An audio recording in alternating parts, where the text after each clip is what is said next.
इस प्ले के बाद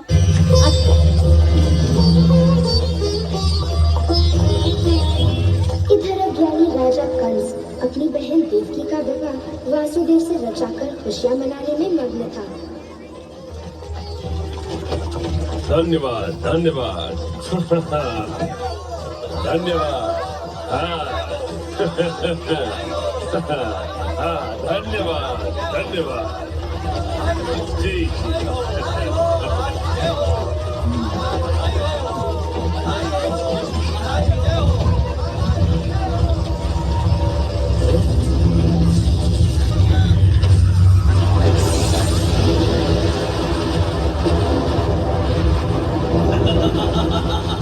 मूर्ख कंस, तू अपने विनाश का उत्सव मना रहा है। तेरे पापों का घड़ा भर चुका है। ये विवाह ही तेरे विनाश का कारण बनेगा। देवकी और वासुदेव की 8वीं संतान ही तेरा सर्वनाश करेगी। तेरा काल समाप्त होने वाला है कंस।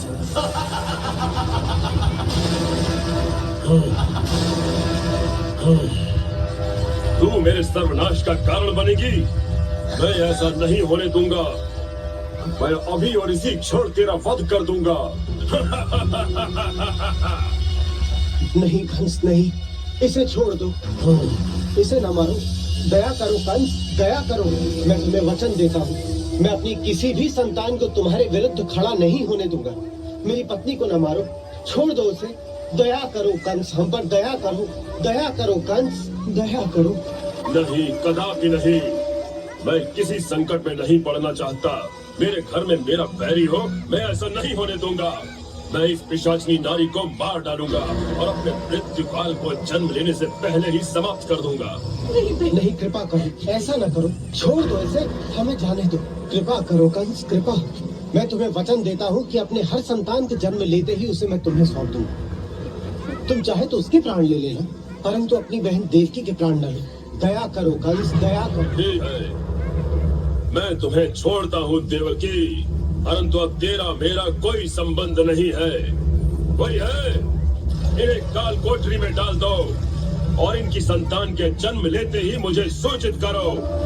ले जाओ इन्हें, मैं इनका मुंह नहीं देखना चाहता। शिशु जन्म तो ले, मैं उसके जन्म लेते ही उसे मृत्यु के घाट उतार दूंगा। मैं देवकी की हर संतान को यमलोक पहुंचा दूंगा।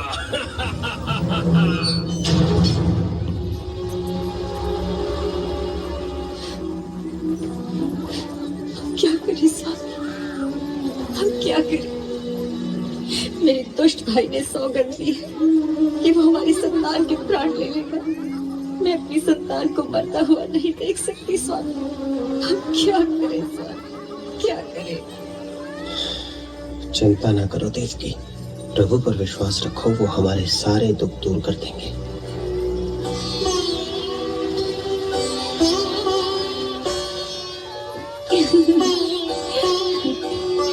मेरा चंदा, मेरा प्यारा, मेरा सुंदर बच्चा। देखो स्वामी, इसका सुंदर मुखड़ा बिल्कुल आप जैसा है। नहीं, अरे नहीं नहीं स्वामी, अच्छा, तो मैं मामा बन गया हूँ। लाओ देखो तो तनिक अपने भांजे को। मेरा बच्चा। तुम तो जानती हो बहना, इसमें मेरा कोई दोष नहीं है। मैं अपने जीवन पर कोई दांव नहीं खेल सकता। तुम समझ सकती हो। छोड़ दो उसे कंस, छोड़ दो उसे। नहीं कंस, छोड़ दो उसे। छोड़ दो,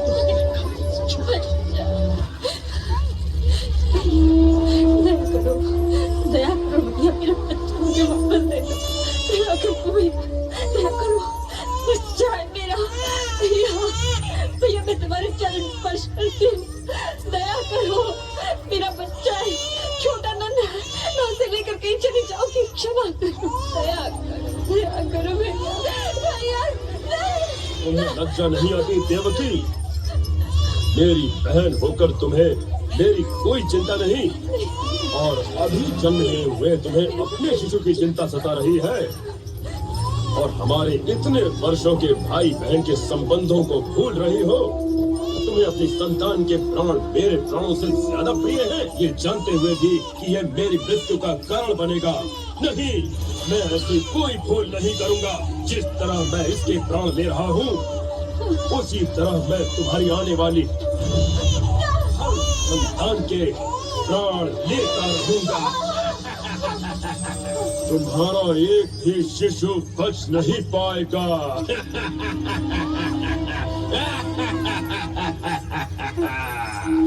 आने वाला शिशु तुम्हारी 7वीं संतान होगी और इसके बाद मेरा काल जन्म लेगा। मैं उससे और तुम्हारी आने वाली हर संतान को इतनी ही सरलता के साथ समाप्त कर दूंगा।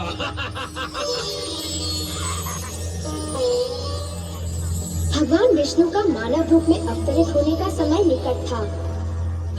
उन्होंने मायावी योग माया की सहायता ली। भगवान ने योग माया से कहा कि देवकी के गर्भ में वास करने वाली 7वीं संतान को उनके गर्भ से निकालकर गोकुल में वासुदेव की दूसरी पत्नी रोहिणी के गर्भ में पहुंचा दे। और योग माया ने ऐसा ही किया।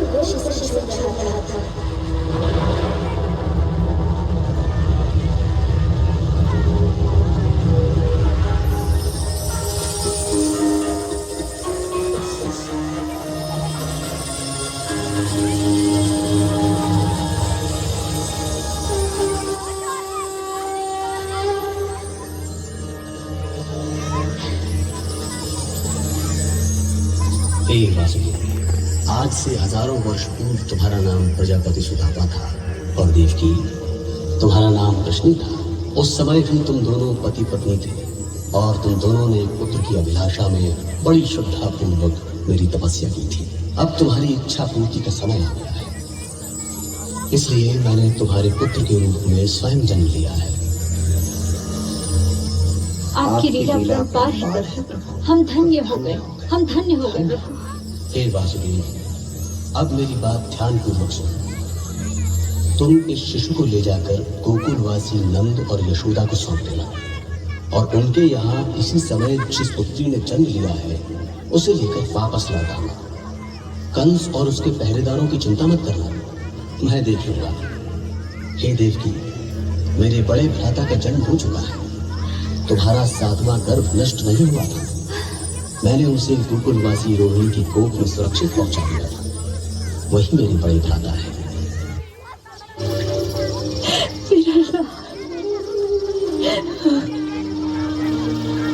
स्वामी, मुझे वचन दो, मेरे पुत्र को सुरक्षित गोकुल पहुंचाओ। मैं तुम्हें वचन देता हूँ कि हमारे पुत्र को कोई हानि नहीं पहुंचेगी। तुम चिंता ना करो।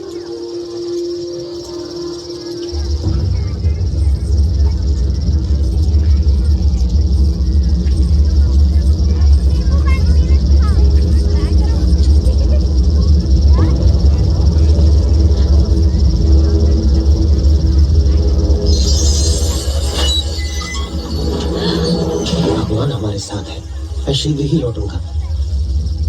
प्रभु रक्षा रक्षा।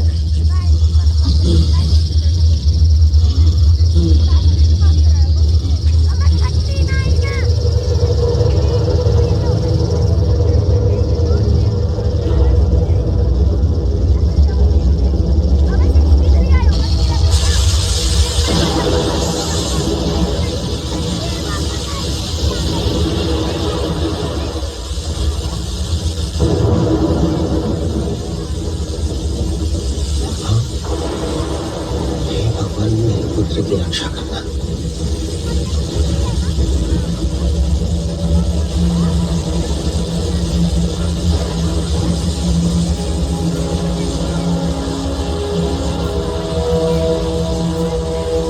कृष्ण के चरण को छूना भी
8वां पुत्र मेरा काल दिखाओ मुझे।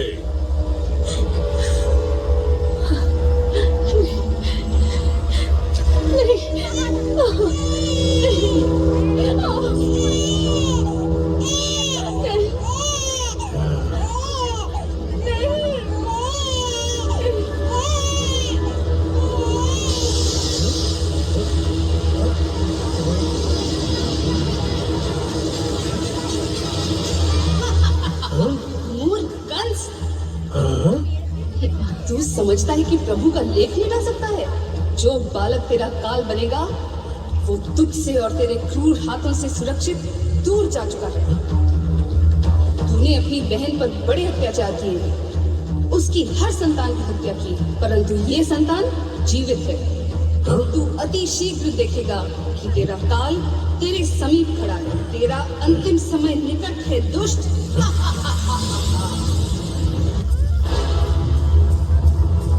कंस का काल उसके हाथों से फिसल चुका था।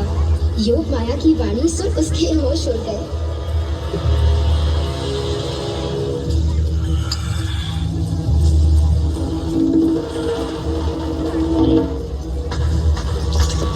हमारे राज्य में आज जन्मे हर नवजात शिशु को मृत्यु के घाट उतार दो। मैं अपना जीवन दांव पर नहीं लगा सकता। राज्य के प्रत्येक घर में जाकर देखो, पूरी सेना को इस काम में लगा दो। एक भी नवजात शिशु जीवित न रहे। जाओ जल्दी, और तब तक लौट कर मत आना जब तक सभी शिशु मृत्यु लोक न पहुंच जाए। कोई भी न बचे। जाओ।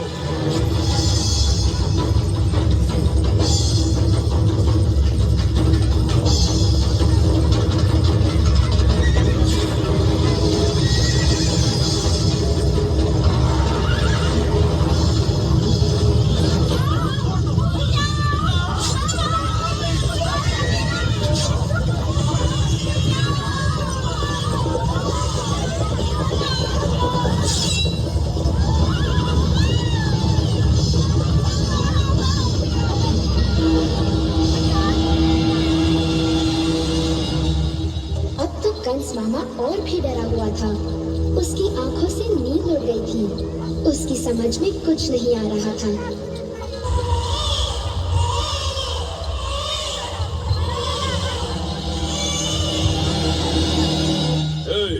कौन है वहाँ?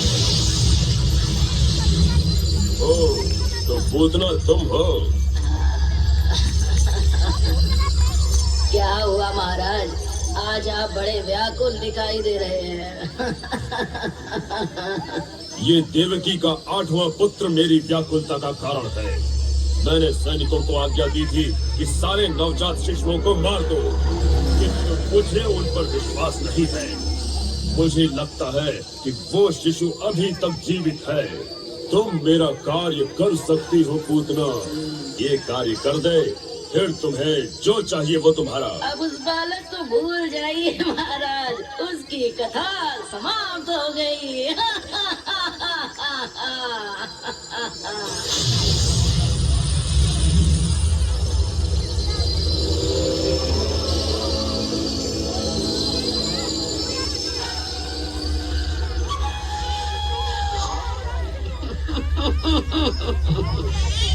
मैंने सारे नवजात शिशु तो मार दिए, बस इसे छोड़कर। अब इसे भी मार दूं तो मेरा कार्य समाप्त हो जाए।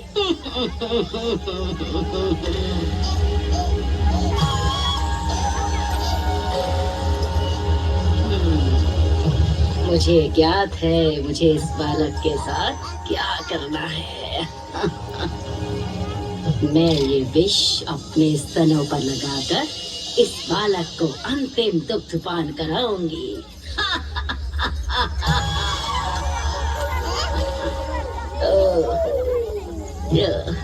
चंचल बालक, तुम कितने सुंदर हो। ओह, तुम्हारा तो पेट खाली है, तुम्हें भूख लगी है। चिंता नहीं, मेरे पास तुम्हारी भूख शांत करने का साधन है।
चतुरपूर्णा विष पिलाने चली थी। शिशु रूप प्रभु ने तो उसके प्राण ही चूस लिए। हे भगवान, मेरा लाल, मेरा लल्ला, तुझे कुछ हुआ तो नहीं? हे प्रभु, ये राक्षसी यहाँ कैसे आ गई? अरे ये तो पूतना है, इसे किसने मारा? अरे देखो, वो बालक, इस नन्हे बालक ने मारा है इस राक्षसनी को, इस नन्हे बालक ने। अरे ये कोई साधारण बालक नहीं है, इसके पास तो अद्भुत शक्तियां हैं। तुम्हें तो बड़ा गर्व होगा अपने बालक पर। अरे हटो, मेरे लल्ला पर मलिन दृष्टि न डालो। प्रभु की कृपा से मेरा लाल सुरक्षित है। अब मैं इसे एक क्षण भी अपनी दृष्टि से ओझल न होने दूंगी।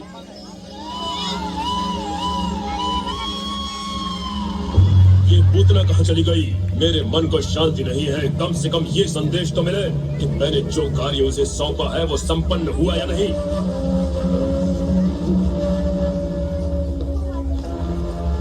महाराज, पूतना का समाचार लाया हूँ। हाँ बोलो, क्या समाचार है? वो कहाँ है? बोलो भी। पूतना की मृत्यु हो गई महाराज। क्या? पूतना मर गई? कैसे? साफ साफ बताओ, किसने उसके प्राण लिए? लोग कहते हैं गोकुल में एक नन्हे शिशु ने उसके प्राण ले लिए महाराज।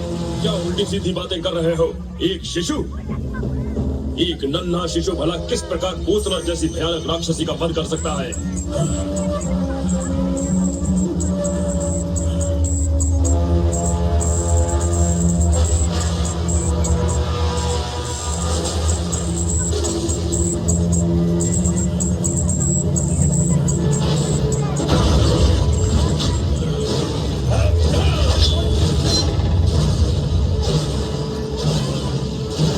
मुझे वो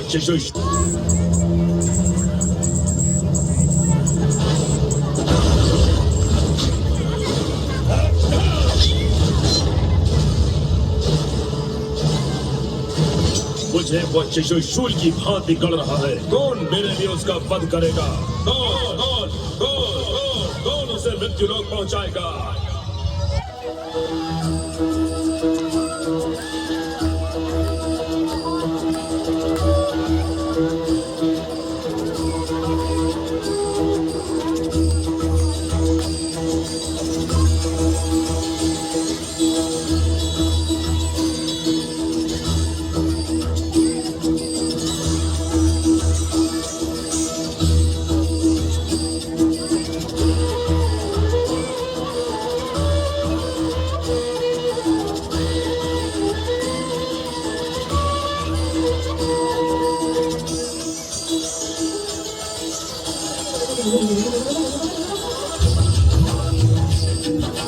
माखन कोई आँख छुपाए, चोर नयन से बच नहीं पाए। माखन कोई आँख छुपाए, चोर नयन से बच नहीं पाए। खाके छोड़े बाल बाल, आयो नटखट नंदलाल।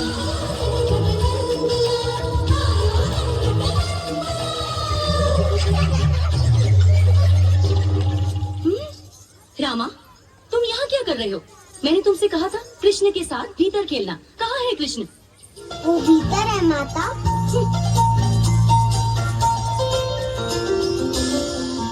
नहीं, फिर नहीं। बलराम, तुमने मटकी फोड़ी? सत्य बताओ मुझे। ये 3 दिन में दूसरी मटकी फूटी। अभी सत्य बताओ मुझे। या कृष्णा था माते, उसने ही फोड़ी होगी मटकी। कृष्ण? वो नन्हा सा? उसने कैसे उतारी होगी मटकी? मैं सत्य कह रहा हूँ माता, उसने ही फोड़ी होगी मटकी। तुम मुझसे पूछो। हाँ, उससे अवश्य पूछूंगी। चल, तुम स्नान कर जाके हाथ मुंह धो लो। कृष्ण, कृष्ण, कृष्ण, अरे कृष्ण! क्या है भैया? सामने आओ। ये माखन की मटकी तुमने फोड़ी है? माखन मटकी? ना मैया, मैं तो भीतर खेल रहा था। मुझे तुम्हारा विश्वास नहीं। यहाँ तनिक अपना मुंह खोलो। अभी पता चल जाएगा तुम सत्य कह रहे हो या कि झूठ बोल रहे हो। कृष्ण, ए कृष्ण, भागो मत, ठहरो, यहाँ रुको। अब मुझे पता चला कौन है ये माखन चोर? आज मैं तुम्हें अच्छा पाठ पढ़ाऊंगी। मटकी फोड़कर माखन चोर।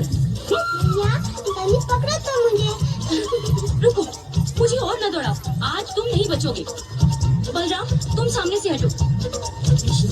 अब तुम चलो। हाँ बलराम तुम हाथ मुंह धो लो। मैं नन्हे नटखट से आज सबकी जान कर रहूंगी। कृष्ण तुम बहुत नटखट होते जा रहे हो। क्यों फोड़ते हो मटकी और माखन क्यों चुराते हो? बोलो। अरे ये क्या, तुमने मिट्टी क्यों खाई? चलो मुंह खोलो। नहीं मैंने मिट्टी नहीं खाई, सब झूठ बोलते हैं। नहीं तुम झूठ बोल रहे हो। चलो मुंह खोलो, मैं देखूंगी।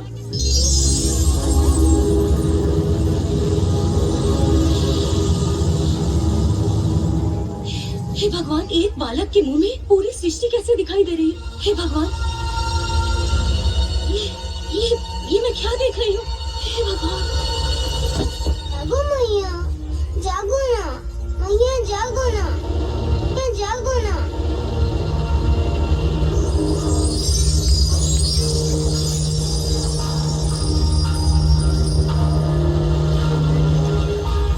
मैं सुध-बुध क्यों खो बैठी? क्या हुआ? मुझे कुछ याद नहीं। नहीं मैया, तुम्हें कुछ नहीं हुआ, चलो। कृष्ण तुम मुझे फिर तो न सताओगे? नहीं मैया, कभी नहीं।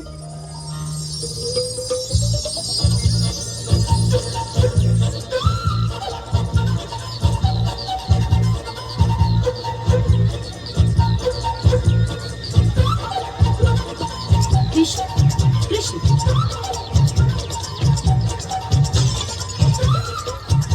तुम्हारा नटखटपन हर दिन बढ़ता जा रहा है।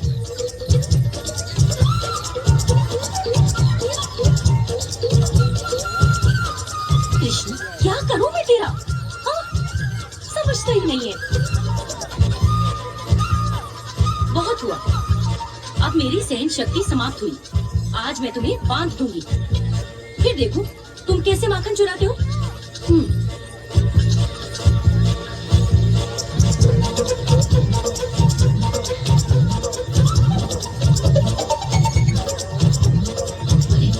ये रस्सी छोटी क्यों पड़ गई?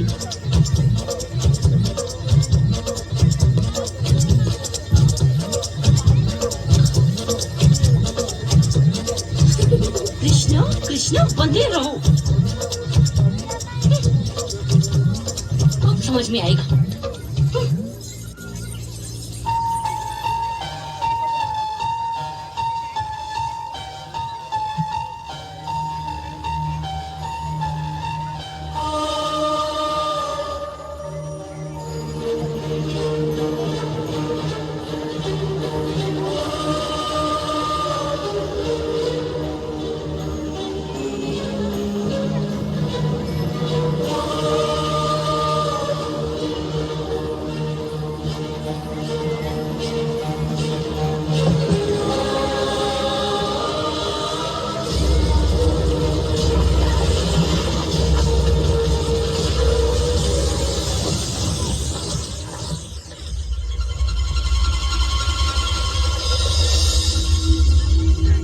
हे भगवान, हमें मुक्ति दी, धन्यवाद।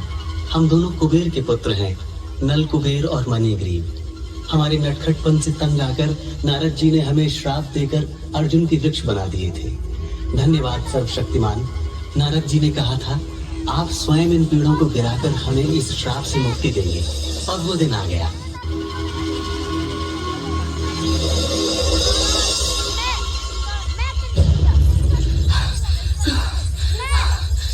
कृष्णा मेरे लाल, तुझे चोट तो नहीं आई? तू ठीक तो है?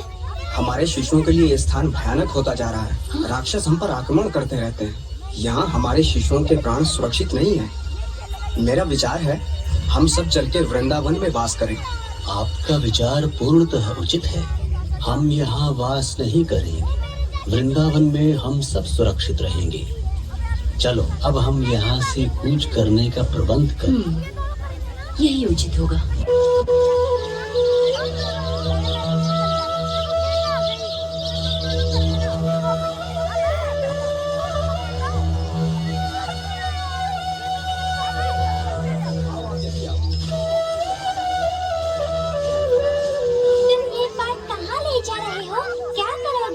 ये सब भगवान इंद्र की पूजा के लिए हैं।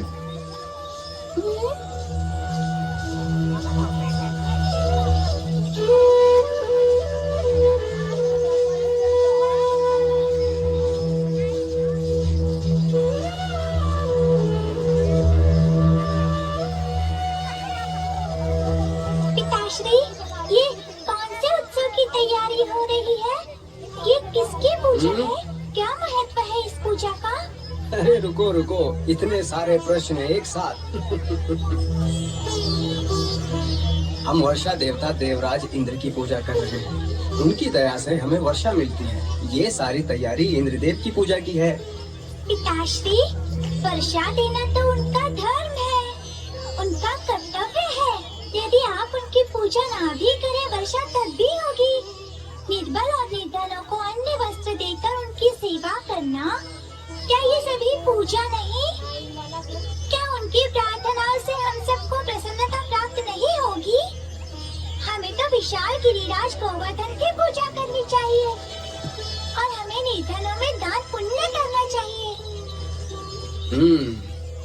कृष्ण ने सत्य कहा, हमें गोवर्धन की पूजा करनी चाहिए। वो हमारे लिए भगवान ही है।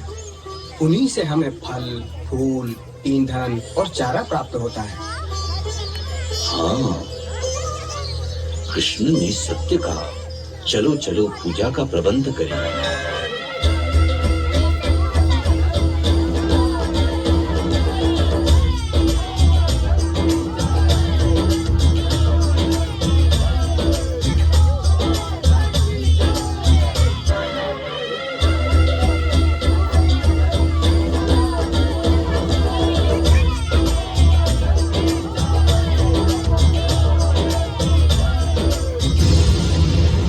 वृंदावन वासियों की ये धृष्टता कि मेरी पूजा छोड़कर गोवर्धन की पूजा कर रहे हैं।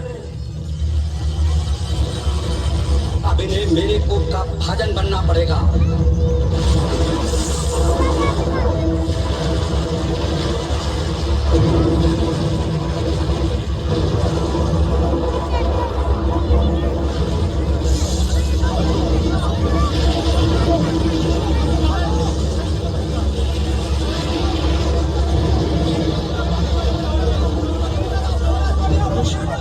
हमने तुम्हारी बात मानी और भगवान इंद्रदेव की पूजा नहीं की। उन्होंने हमें शिक्षा देने के लिए देखो क्या किया। हम निर्बल हैं, लाचार हैं, अब क्या करेंगे? चिंता न करो, भगवान गोवर्धन हमारी रक्षा करेंगे। आओ मित्रों, शीघ्र आओ, हम गोवर्धन की छत्र छाया में सुरक्षा पूर्वक रहेंगे।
पिछले 7 दिवस से वर्षा हो रही है।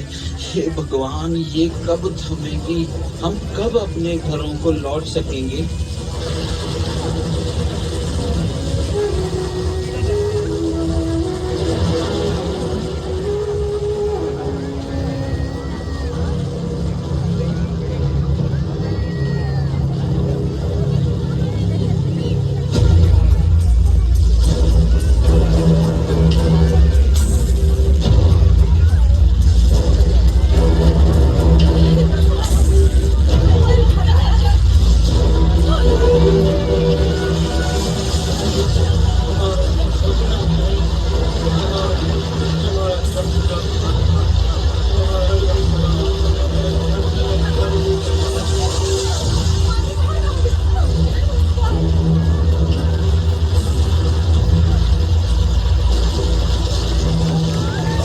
धरती जलमग्न हो गई है। हम घर कैसे जाएंगे? हमारे खेतों में अन्न कैसे होगा?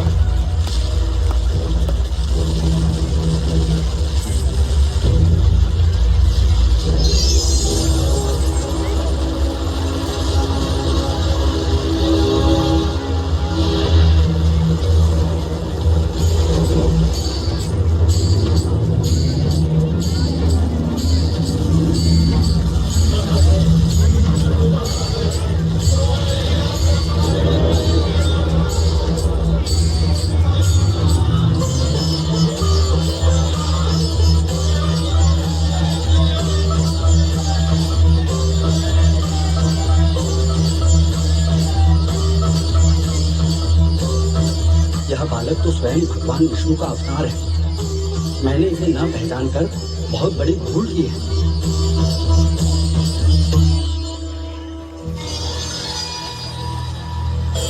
मेरी इस भूल को क्षमा करे प्रभु, क्षमा करे प्रभु, क्षमा करे। देवराज इंद्र, जीवित रहने के लिए प्राणियों को हर वर्ष वर्षा की आवश्यकता होती है। अगर वो आपकी पूजा ना भी करें तो भी उन्हें वर्षा पहुंचाना आपका कर्तव्य है। आप देव हैं, आपको अहंकारी नहीं होना चाहिए। क्षमा करे प्रभु, मैं मानता हूँ कि मैं अहंकारी हो गया था। मुझसे बहुत बड़ी भूल हो गई। कृष्ण कृष्ण, थक गया मैं ये नाम सुनकर। क्या यहाँ कोई ऐसा वीर नहीं जो उसे मार सके? मैं जानता हूँ महाराज, अब तक के आपके सारे वार व्यर्थ सिद्ध हुए। नारायण नारायण, सुना है देवकी के 8वें पुत्र कृष्ण ने तुम्हारे सारे असुरों को मृत्यु के घाट उतार दिया। नारायण नारायण, उसने तो बलवान अरिष्टासुर को भी नहीं छोड़ा। नारायण नारायण। अरिष्टासुर को भी मार डाला। मेरी सहन शक्ति समाप्त हो गई है। क्या कहा तुमने? कृष्ण ही देवकी की 8वीं संतान है। इसका अर्थ ये कि देवताओं ने मुझसे छल किया और मेरी बहन ने भी मुझसे झूठ बोला। प्रहरी, वासुदेव और देवकी को पुनः बंदी गृह में डाल दो। नारायण नारायण। कंस, तुम ऐसा क्यों नहीं करते कि कृष्ण और बलराम को मथुरा आने का न्योता दो? यहाँ तुम उन्हें बड़ी सरलता से मार सकते हो। नारायण नारायण। ये अच्छा सुझाव है। अक्रूर जी, आप पुराने मित्र हैं। आप गोकुल प्रस्थान करें और वासुदेव के पुत्रों को धनुष यज्ञ उत्सव के अवसर पर मथुरा नगरी पधारने का निमंत्रण दें। जो आ गया महाराज, आप जो चाहते हैं वही होगा। एक बार वो मथुरा आ तो जाए, फिर उसका वध कैसे करना है वो मैं देखूंगा। नारायण नारायण।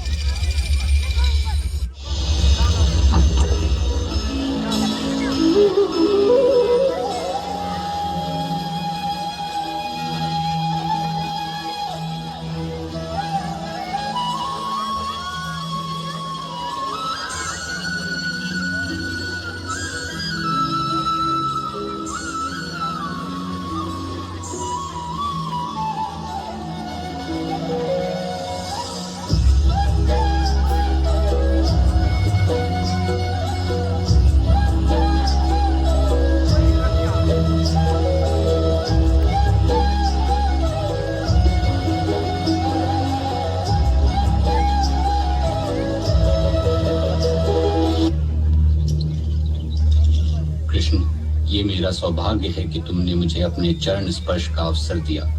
मुझे अपने चरणों में रहने दो। आकाशी, मुझे लज्जित ना करे। मैं यहाँ मथुराधीश महाराज कंस का न्योता लेकर आया हूँ। उन्होंने धनुष यज्ञ उत्सव के अवसर पर आप दोनों को मथुरा पधारने का निमंत्रण भेजा है। हम प्रसन्नता पूर्वक चलते हैं आपके साथ मथुरा। सुनो सुनो सावरे की बंसी है बाजी, सुनो सुनो सावरे की बंसी है बाजी, नैनों से धार धार कजरा बहे जी, जियरा तरसे नैना तरसे, जियरा तरसे नैना तरसे, प्यासी प्यासी अखियाँ कहे से बरसे। सुनो सुनो सावरे की बंसी है बाजी, नैनों से धार धार कजरा बहे जी, जियरा तरसे नैना तरसे, जियरा तरसे नैना तरसे, प्यासी प्यासी अखियाँ कहे से बरसे। सुनो सुनो सावरे की बंसी है बाजी। मेरे लिए समस्त वृंदावन वासियों का अगाध प्रेम भक्ति की पराकाष्ठा है, और विशेष रूप से गोपियों का अनन्य प्रेम तो अपनी गहराई, ऊंचाई, पवित्रता और दिव्यता के कारण भक्ति की परिपूर्णता है।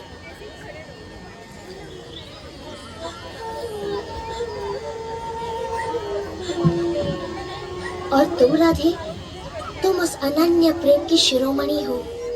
सच तो ये है कि मैं ना तुम्हारे प्रेम की बराबरी कर सकता हूँ, ना उसका ऋण उतार सकता हूँ। क्षमा करना राधे, मुझे मथुरा जाना ही होगा। संसार को मेरी आवश्यकता है, इतिहास मेरी प्रतीक्षा कर रहा है।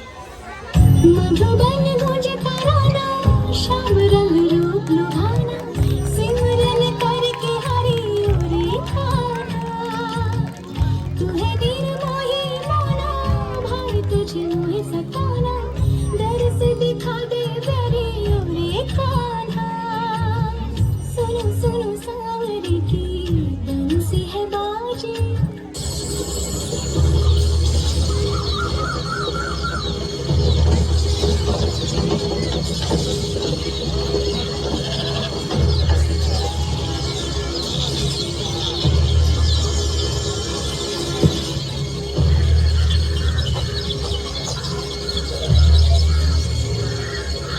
हे पुत्र, मैं कंस की दासी कुब्जा हूँ। पुत्र, मैं राजघराने के लोगों के ललाट पर चंदन का तिलक लगाती हूँ। आज तुमसे बढ़कर इस सम्मान का अधिकारी दूजा कोई नहीं है।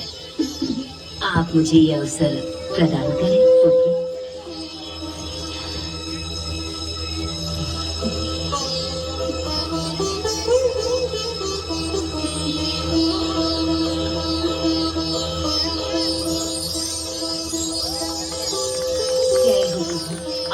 जय हो, जो आपने मुझ अभागन पर अपनी दया दृष्टि डाली। जय हो प्रभु, आपकी जय हो। धन्यवाद प्रभु, आपकी जय हो। जय हो प्रभु, आपकी महिमा अपरंपार है।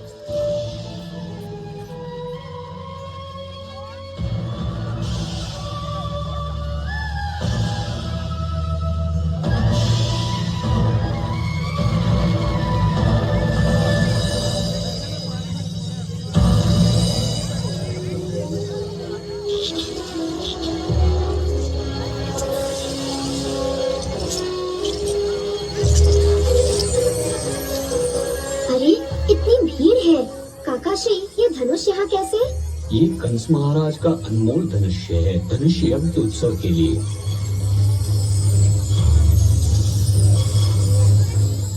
मैं देखना चाहता हूँ। घर जाओ बालक, तुम्हारी माता तुम्हारी प्रतीक्षा कर रही होगी। इस अनमोल धनुष्य को छूने की चेष्टा ना करना।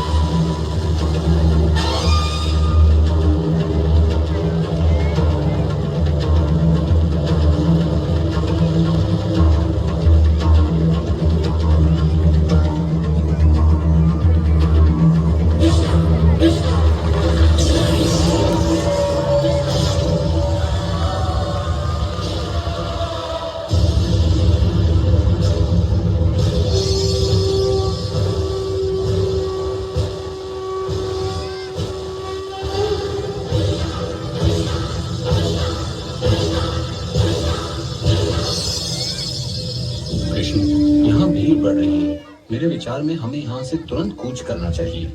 जैसी आपकी इच्छा काकाश्री। कल प्रातः मैं आपको मल्लयुद्ध समारोह में ले जाऊंगा। काकाश्री, कंस से भेंट हो तो मन प्रसन्न हो। कल उत्सव में कंस भी होगा।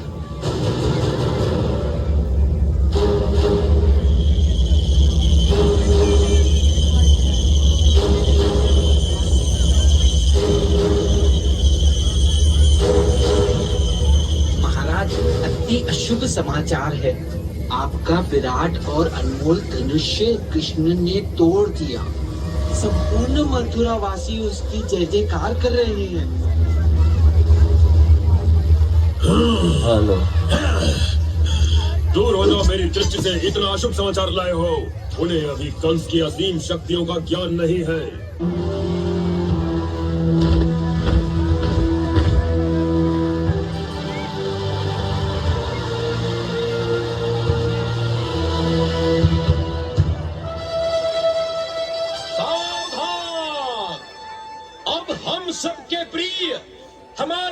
बालक हमारे अन्नदाता मथुराधिपति महाराजाधिराज महाबली कंस महाराज क्रीड़ांगन में पधार रहे हैं।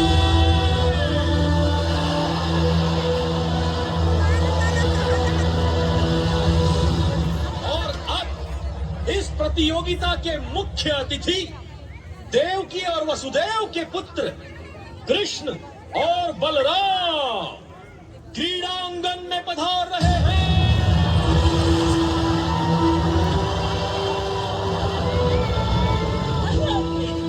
मेरे लाल आ गए, मेरे लाल आ गए, मेरे कृष्ण और मेरे बलराम आ गए। यही है वो दोनों जो वृंदावन से आए हैं। पूरे नगर में इनकी वीरता की चर्चा है। परंतु ये दोनों तो बच्चे हैं। तो ये है मेरा काल। हेलो।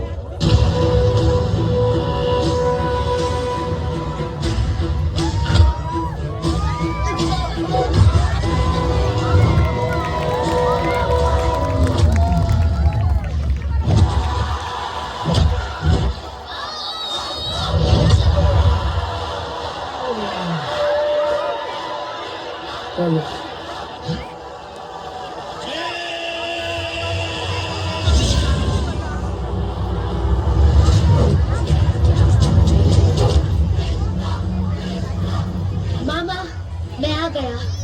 आप 10 वर्षों से मुझे ढूंढ रहे थे ना? आपका निमंत्रण स्वीकार करके मैं आ गया हूँ। जब अत्याचार अपनी अति पर पहुँचता है तो स्वयं अपने अंत को निमंत्रित करता है। आपने भी मुझे स्वयं निमंत्रित किया है मामा, धन्यवाद।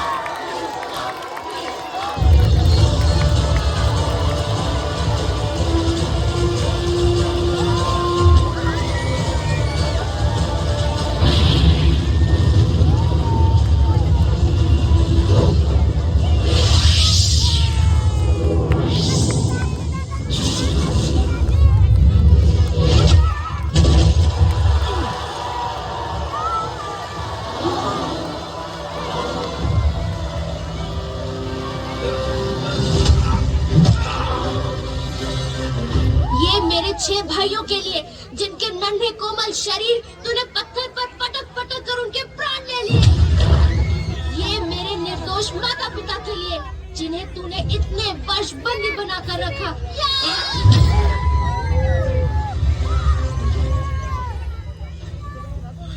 ये मेरी माता के उन अनगिनत आंसुओं के लिए जिन्हें वो 10 वर्षों तक अपनी आंखों में छिपाए रही। ये यादवों के उन 18 कुलों के लिए जो तेरे भय से मथुरा छोड़ गए।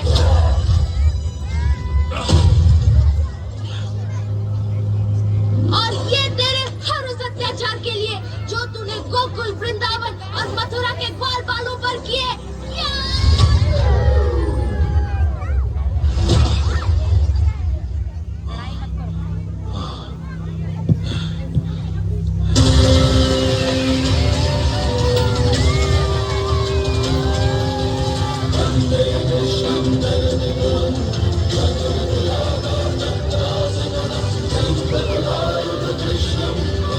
बोलो कृष्ण भगवान की।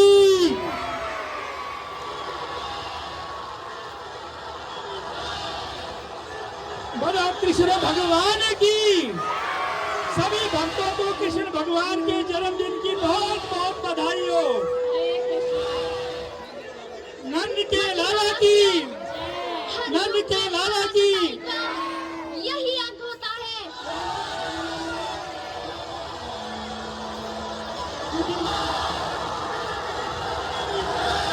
शुरू करें। हरे कृष्णा। आचार्य जन समझाते हैं इस भौतिक जगत में राधा और कृष्ण की सेवा ही हमारा मकसद है। दिव्य है कृष्ण का जन्म, और दिव्य है कृष्ण की लीला। जो उसे समझ सकता है वो जीवन मरण के चक्र से मुक्त होकर भगवान की सेवा में लग जाता है और पुनर्जन्म नहीं लेता, सदा के लिए कृष्ण के लोक का वासी हो जाता है। बोलो श्री कृष्ण बलराम की जय। हरे कृष्णा। अभी ये अभिमन्यु कुछ आरती गाना चाहते हैं, इसके बाद ये बच्चों को रिफ्रेशमेंट